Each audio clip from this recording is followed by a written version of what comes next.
បងប្អូនទាំងអស់គ្នាចាបងប្អូនឃើញខ្ញុំដើរលេងពីប្រទេសមួយទៅប្រទេសមួយហ្នឹងប្រហែលជាគិតស្មានថាខ្ញុំហ្នឹងមានលុយសម្បូរហូរហៀរលុយចាយមិនអស់ហើយមើលទៅបានជាឃើញតែដើរលេងរហូតជាពិសេសមិត្តភ័ក្តិណាគាត់ចេះតែ message អីមកសួរថាឃើញតែដើរលេងរហូតគេតាមពិតទៅពួកខ្ញុំនេះទៅដើរលេងតាណាម្ដងគឺថាគិតមានគម្រោងផែនការច្បាស់លាស់ធ្វើម៉េចឲ្យដើរលេងបានស្គាល់ស្រុកគេហើយអស់លុយតិចបងប្អូនចា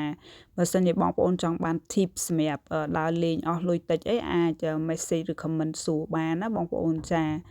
ហើយមូលហេតុដែលពួកខ្ញុំអាចទៅដើរលេងបាននេះគឺថាពួកខ្ញុំអត់សម្រេចចិត្តថាអត់យកកូនចៅទេអញ្ចឹងហើយបានអត់មានចំណង